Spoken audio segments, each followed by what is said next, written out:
the show where we want you to consider and then reconsider what you know of the news of the day. The Yang di-Pertuan Agong today released a statement stressing that Parliament should convene as soon as possible to enable proper discussion of the emergency ordinance and the COVID-19 recovery plan. Now, the statement comes following a series of meetings between His Majesty with 18 political leaders since last week, all of which culminated in a special meeting with the Conference of Rulers today. But there were two statements released today. In a separate statement, the Conference of Rulers declared unanimously that there is no need for the state of emergency to be extended beyond the 1st of August, and that the state legislatures in their respective states should also convene as soon as possible. Now, what will these statements, how will these statements be read by the different stakeholders, and what will this mean for Malaysia moving forward during this triple crisis? Tonight on the show, we'll speak to two veteran political observers about the possible outcomes following these statements. Joining us first on the show, we have political scientist and social activist Dr. Chandra Muzaffar, president of the NGO International Movement for a Just World, or better known as JUST. Good evening, Chandra. Thank you so much for joining us on the show tonight. Now, how are you reading the two statements? And do you, in your view, see these statements as an endorsement of the current administration or one of rebuke? How are you interpreting them? Neither. I don't think it's a rebuke because the recovery plan announced by the Prime Minister a couple of days ago also talks about the reconvening of Parliament. He's more specific in terms of its timetable, and he doesn't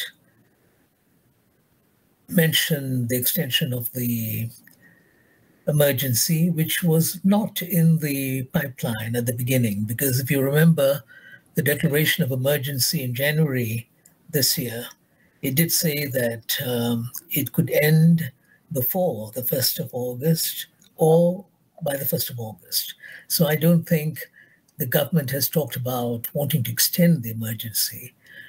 From that point of view, there is, I think, a certain congruence between the statements issued by the Palace and the Conference of Rulers and the government's position. Chandra, it does seem curious, though, that in neither statement is there an explicit mention of the Prime Minister or his government or in support of it. They are general statements, including from the conference rulers, saying there's a need for stable and trusted government, but it doesn't mention the fact that this government is either stable or trusted. How do you read those elements and tone within those statements? Yeah. Well, that would be one reading, that there's no explicit endorsement of what the government has done so far. If you look at other statements made by the Yang di-Pertuan Agong in the past, there have been occasions where he's explicitly endorsed the government of the day. He has avoided doing that, and the Conference of Rulers has also avoided doing this, partly because, I think, because of the way the situation has evolved. You have political parties that are unhappy with what has been happening. A segment of the population, I think, would also like to see a different scenario. The government, on the other hand, knows it has got a task to fulfill, and it is not saying that it has done a fantastic job, but on the other hand, I suppose as the executive, it would have expected the Conference of Rulers to give a pat on the back, but that did not happen.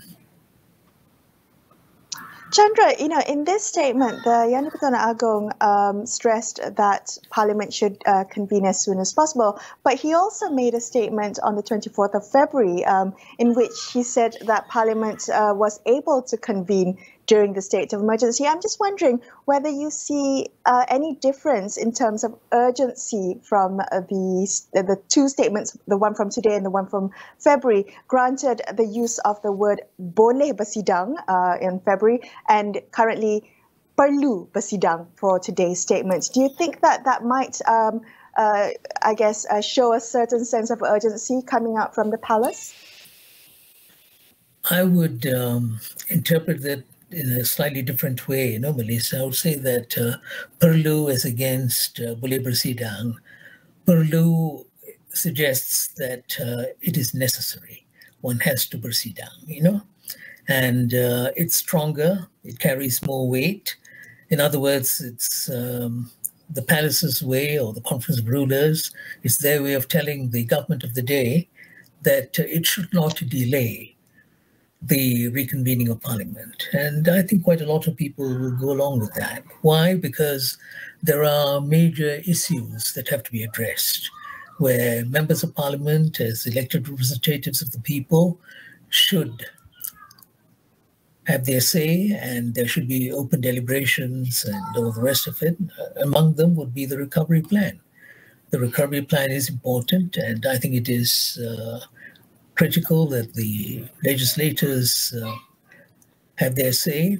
And before that, we have had, of course, the declaration of emergency itself, which may become academic in a while, but nonetheless important in terms of what it implies. Now, these are things that Parliament should meet to discuss. Now, if this happens, Parliament meets, discusses important challenges facing the nation, it would be good for democracy. It would be good for the nation as a whole. Chandra, there is a kind of elephant in the room, and that has to do with the stability of Tan Sri Muhyiddin Yassin's government. He is backed by many parties, but UMNO has been rather blowing hot and cold, as it were, in terms of its support for his government, and there are factions within it who say they should pull out of the government. Now, do you think that concerns the Prime Minister and might have in many ways shaped their attitudes towards convening Parliament? I think so. Not just this Prime Minister. I think any Prime Minister would be concerned about this, because UMNO is, rightly or wrongly, the mainstay of the ruling coalition. UMNO itself, and I think this is something that should be stressed over and over again, is divided. It's not just two factions. There are perhaps at least 3 factions within UMNO, and they don't see eye to eye on every issue, and certainly not on issues pertaining to Parliament, elections, and all the rest of it. So I think this must weigh heavily on his mind, on the mind of the Prime Minister. And maybe this is the reason why he had suggested, I'm just guessing, October as a possible date for the reconvening of Parliament, because he may be hoping that things would stabilize by then. And why would they stabilize? Perhaps he's hoping that the immunization program would have worked out quite well by then. But Chandra, perhaps, he made could I just add one other thing? Chandra, yeah, sure, of course. Yeah, sorry, if I could just make one other statement. I think the other reason why he may be hoping that things would have stabilized by October is the outcome of some of those cases involving very important personalities in UMNO. I think the outcome would be known by then, by October.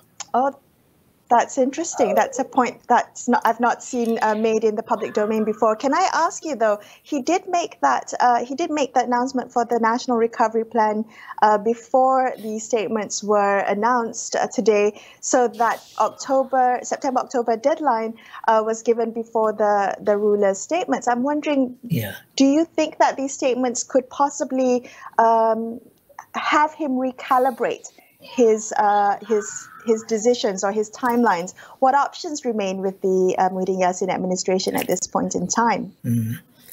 Well, I think his main concern, Malaysia, would be the immunization program.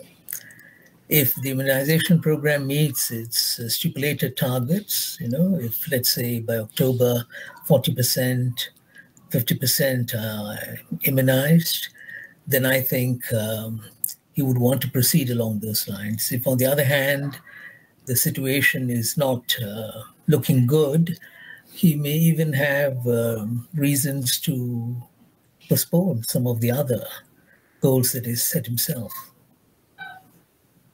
Chandra, I mean, you've been a long time not observer and also, of course, participant in Malaysian politics. What do you see, beyond the kind of near-term responses that the current administration might have or other stakeholders might have in reading these statements and mobilizing on the basis of these statements. What do you think we're in for in the long run, considering what now looks like an inherent instability within the system, the fractiousness of political life, the inability of political parties to hold together, in fact.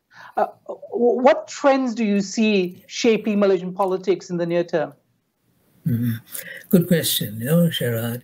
I think the political dimension of the threat to instability, if you can put it that way, I think that is something that's going to be shaped by a number of factors. One of the principal factors would, of course, be the economy. There has to be a very significant economic recovery, and that will impact upon the position of the various actors. And of course, the court cases, we can't run away from that. And not just these court cases, if I may say this, in this very difficult atmosphere that we're in, I think there are also other court cases which would impact upon what would unfold in the next few months, involving major political figures in the country too. And I suspect this is one of the reasons why a couple of individuals may be pushing for the reconvening of Parliament. I can't go beyond this, but I'm sure the observers know what I'm talking about. And that leads me to something which I think is very critical about Malaysian politics, the nature of Malaysian politics. There are all these underlying currents, which I play all the while, more so in the last 3 or 4 years than in the past. And this is something that we cannot ignore. In other words, I wish that those who want Parliament to reconvene are people who are committed to the parliamentary process, to democracy, and who want to see major national issues debated, discussed thoroughly. Now, if they want to use the institution for some other purpose, because they have other motives, and those motives may be related to what I just said, the court cases, some people thinking of their own future and so on, it would be sad. But this is something that is very real in Malaysian politics. There are all these nefarious agendas that are also at work at the same time. Thank you so much, Chandra, for joining us on the show tonight. That was political scientist Dr. Chandra Muzaffar. We're going to take a quick break here on Consider This, but more on this topic in just a couple of minutes. So stay tuned. We'll be right back.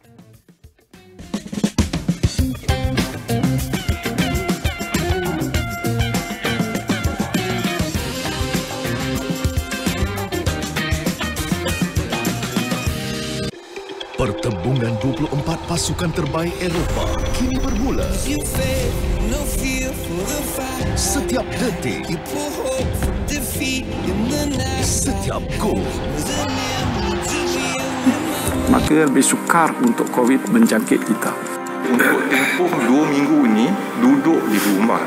Kalau kita boleh laksanakan PKP Kendiri dan keluarga, saya kira insya-Allah kita boleh berjaya. Akhirnya kita menang. Perang COVID-19 masih belum berakhir. Dalam kita berusaha memutuskan rantaian wabak ini, kita jangan terpedaya dengan virus maklumat palsu. Simak fakta melalui www.astroawani.com atau aplikasi Astro Awani. Teruskan berdisiplin, ratakan lengkungan pandemik ini. The third wave of COVID-19 has taken us by storm. There's no room to take anything lightly. Everyone must follow all the steps to stop the spread of COVID-19. Social distancing, face mask, follow these steps, this SOP with the utmost discipline. Together, we can flatten the curve. kini berwajah baru. Ini pula susulan khas pesawat Back Air di Kazakhstan. Pesawat berkenaan dilaporkan tergelincir 2 kali. Notifikasi berita terkini dan navigasi mudah. Podcast dikemas kini dengan berita dan program. Rebirth, Reformasi, Resistance and Hope. Serta video tanpa had dengan scroll tanpa henti. Buat turun aplikasi baru Astro Awani sekarang. Semua yang terjadi adalah berita, tetapi tiada siapa yang boleh bawakan yang terkini dan tergempar seperti kami. Dilihat hanya memberi wang tanpa matlamat yang tepat. Dia tidak melakukan apa-apa kesalahan. Untuk mendapatkan jawapan yang bermakna, kita perlu soalan yang tepat. Amat sedih dengan apa yang berlaku kat atas. Tiada ruang untuk berita palsu. Negara kita telah merekodkan kes harian baru sebanyak hanya fakta yang diberikan. Amat penting untuk meneruskan perjuangan negara melawan pandemik ini. Sentiasa memastikan suara anda, suara rakyat didengari. Kenapa? Membawakan apa yang penting di mana sahaja anda berada. Kerana kita hendak putuskan rantaian jangkitan. Belanjawan dan pendekatan bertemakan survival ini secara keseluruhan. Teruskan bersama kami, Astro AWANI, saluran berita yang paling dipercayai rakyat Malaysia. News is a constant. Whatever the time, wherever you are, it will reach you. What's key are its credibility and accuracy. Without bias, with context covering all angles. This is what you'll get on AWANI tonight. We'll brief you the news and views of the day that matter, all in 15 minutes. Weekdays at 9:45 p.m. only on Astro AWANI.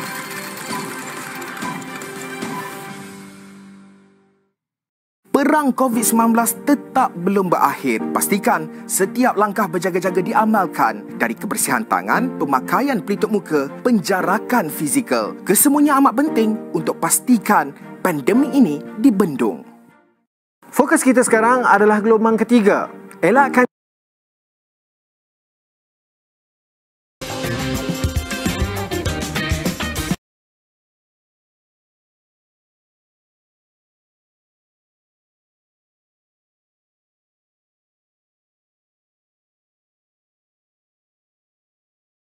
of the Conference of Rulers earlier today, chaired by the Yang di-Pertuan Agong. What outcomes, if any, can we expect following these statements? Let's ask distinguished Professor Datuk Dr. Shamsul Amri Baharudin. He's the chairperson of the National Professors Council. Good evening, Professor Shamsul. Thank you for joining us on the show tonight. Let's begin this conversation with your reading of not just the Yang di-Pertuan Agong statement, but also the one that was released collectively by the Malay rulers. What did you make of these two statements? Well, I think I would like to look beyond just these two statements, because I think the whole exercise of convening the various leaders and also the royal family members is summed up in the statement of Agong, where he says that this is a platform, a platform. He used the term platform. Malaysia is very famous for building integration platform, bargaining, negotiation, and mediation. That is our strength. So today, we have heard the result of this building of integration platform with a statement regarding a concrete and specific recovery plan.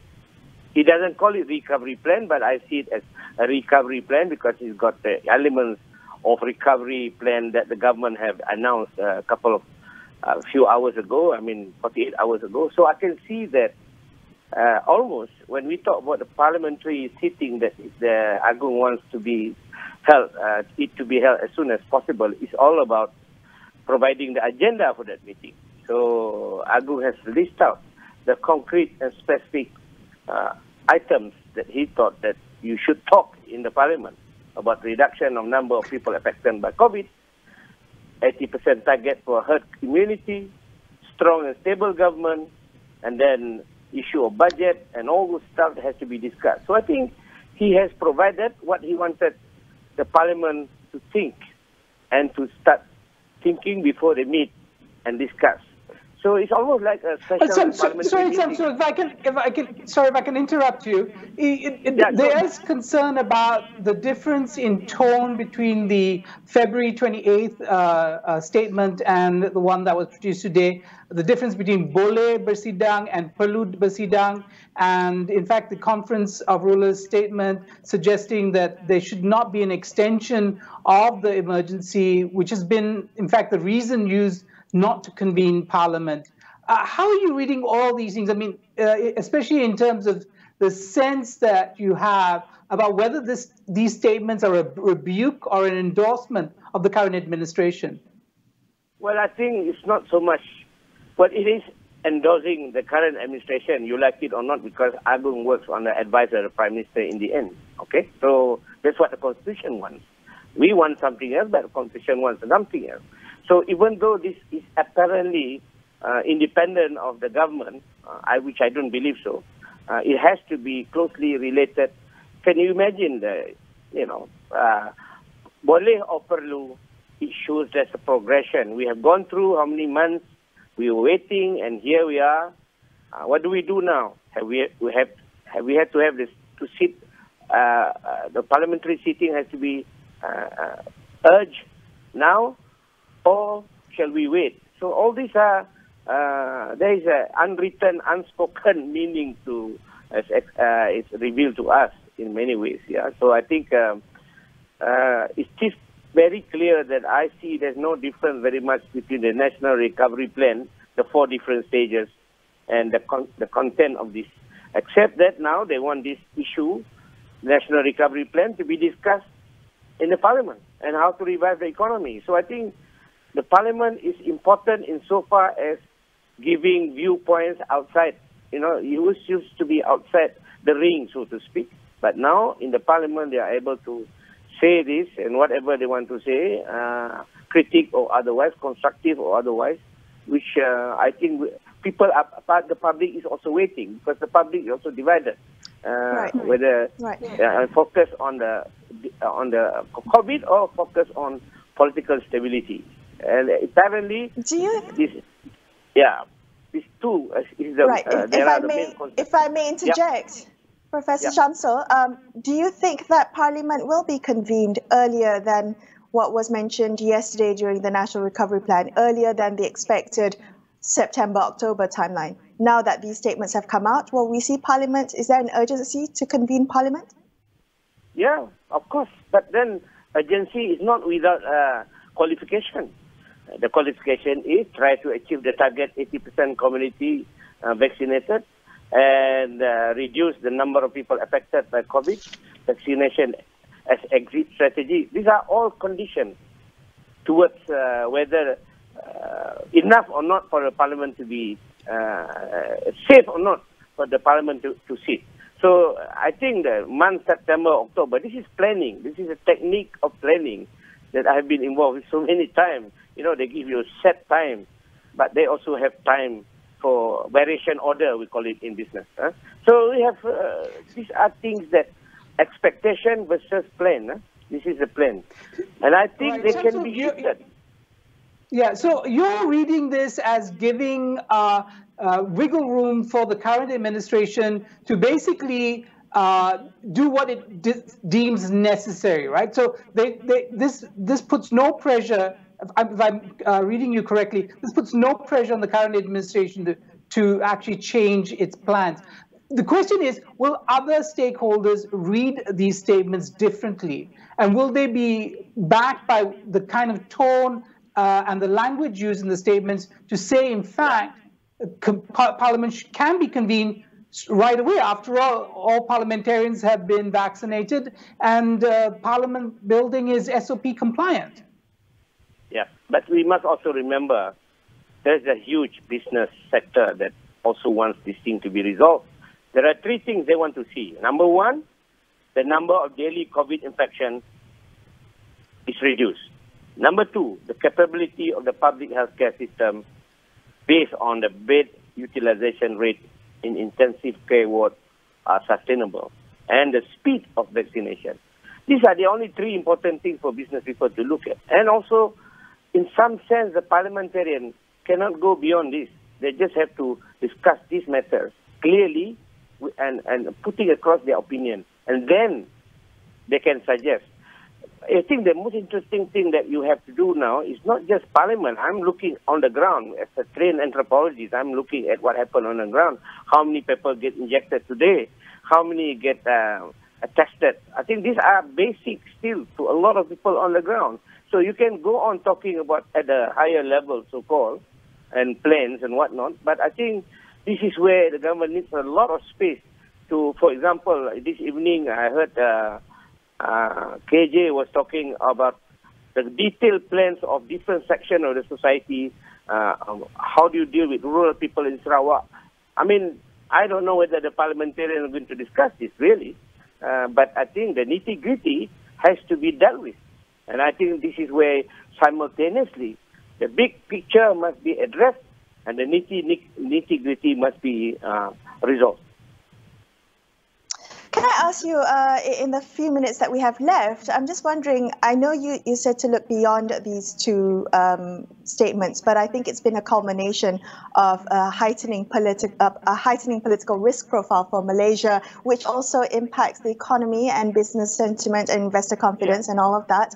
I'm wondering what, in terms of the big picture, what happens next? What do you think are the options at play right now for the current administration?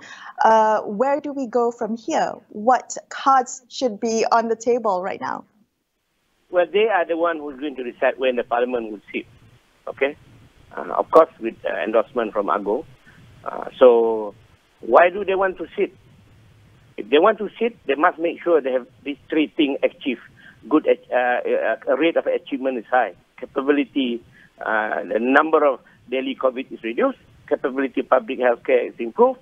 And the speed of vaccination. So I think these three factors is very critical. They are very critical in deciding whether or not the stage 3 will be open for the convening of parliament. I think this is the side that the government is looking at, because it's not just tomorrow we're going to have this. No? They have to have some reason and argument, and they want to show something, some development, some progress. And I think that's what they're trying to do. All right. Thank you so much for joining us on the show. That was Professor Shamsul Amri Baharudin of the National Professors Council wrapping up the show for tonight. That was all we have on this episode of Consider This. But before we leave you tonight, a reminder that you can get all the latest news and information on COVID-19 vaccines at the Astro AWANI website, which is astroawani.com, or the Astro AWANI app. Thank you so much for watching the show tonight. I'm Melissa Idris. And I'm Sharad Kuttan, signing off for the evening. We'll be back same time tomorrow. Till then, good night. Good night.